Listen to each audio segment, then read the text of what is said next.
नमस्कार, आप देख रहे हैं द फेडरल देश। मैं हूं शिल्पी सेन। गणित में 2 + 2 4 होते हैं, लेकिन सियासी गणित में 2 + 2 4 ही नहीं 5 और 7 भी हो सकते हैं। वजह यह है कि इसमें सिर्फ संख्या और आंकड़े ही नहीं बल्कि मंशा यानी इंटेंशन और धारणा यानी परसेप्शन भी बहुत मायने रखती है।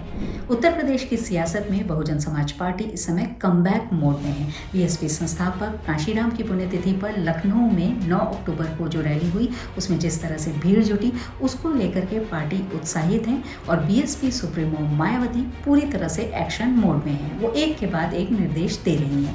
लेकिन सियासी गलियारों में मायावती की जिस बैठक की सबसे ज़्यादा चर्चा हो रही है वो बैठक है मुस्लिम प्रतिनिधियों के साथ उनकी बैठक, यानी मुस्लिम समाज के प्रतिनिधियों के साथ जो मायावती की बैठक हुई उसको लेकर के कई तरह की चर्चाएं हो रही हैं। मुस्लिम भाईचारा कमेटी की मायावती ने बैठक की। यूँ तो बैठक पिछड़ा समाज के प्रतिनिधियों के साथ भी की है, लेकिन मुस्लिम प्रतिनिधियों के साथ जो बैठक की उसमें बाहर आकर के मुस्लिम प्रतिनिधियों ने ये बताया कि उनको एसआईआर के बारे में बताया गया, बीएसपी की नीतियों के बारे में बताया गया। इसके साथ ही ये भी कहा गया कि वो अपने समाज में यानी मुस्लिम समाज के लोगों के साथ बैठक करके बीएसपी की नीतियों की जानकारी दें।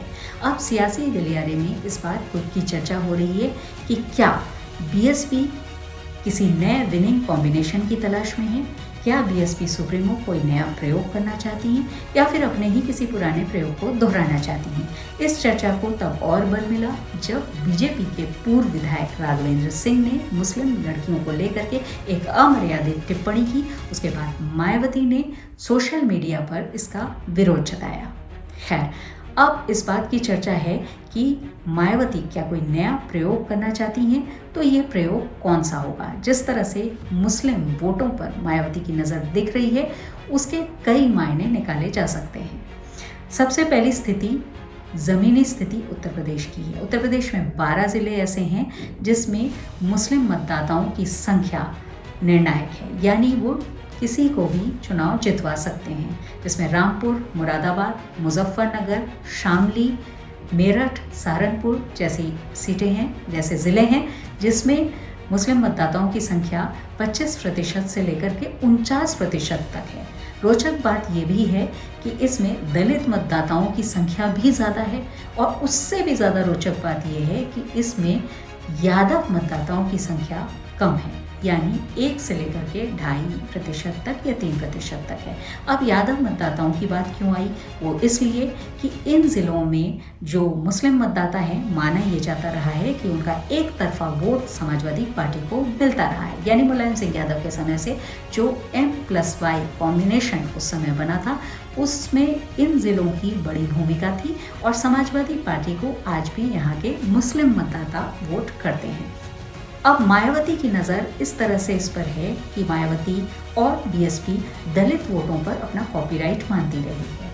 हालांकि बाद के समय में वर्चस्व टूटा है, लेकिन अभी भी पार्टी का ये मानना है कि अगर इस समय मायावती कमबैक मोड में है और एक्शन पूरी तरह से एक्शन मोड में आई तो जिस तरह से रैली में भीड़ जुटी है उसमें दलित वोट बीएसपी के पास बड़ी संख्या में आ सकते हैं। अब दलित वोट उत्तर प्रदेश में 20% हैं। ऐसे में अगर मुस्लिम मतदाता यानी 20% और जोड़ लिया जाए तो ये संख्या 40% हो जाती है, जो करीब करीब उतनी ही है जो पिछले विधानसभा चुनाव में जीत करके या जितने वोट पा करके बीजेपी ने सत्ता में एंट्री ले ली थी दोबारा। यानी बीजेपी को 2022 में 41.29% वोट मिले थे और उसी पर 255 सीटें एनडीए को मिल गई थी।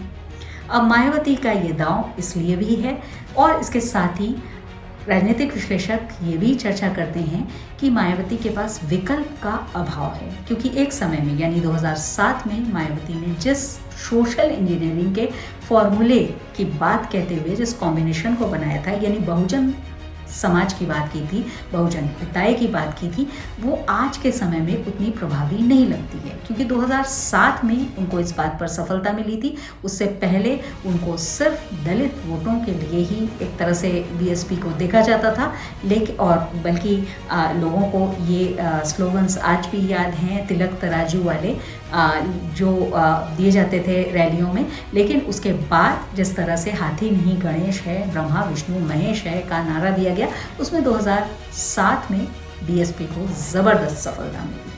लेकिन 2007 से लेकर अब यानी 20 साल का समय बीत चुका है और 2027 में जब चुनाव होंगे उस समय 20 साल हो रहे होंगे और 20 साल में एक पूरी पीढ़ी ही वोट देने लायक हो जाती है। ऐसे में मायावती को उसी तरह के फॉर्मूले से अब सफलता मिलना उतना आसान नहीं दिखता है।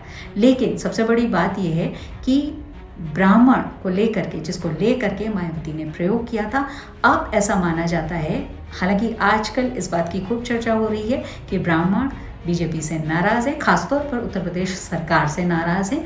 लेकिन ये देखा गया है, ये ट्रेंड देखा गया है कि एक बार बीजेपी के साथ आने के बाद ब्राह्मण वोट बहुत ज़्यादा शिफ्ट नहीं होते और चुनाव के समय में विकल्प के रूप में बीजेपी को ही उत्तर प्रदेश में चुनते रहे हैं एक बार बीजेपी के साथ आने के बाद।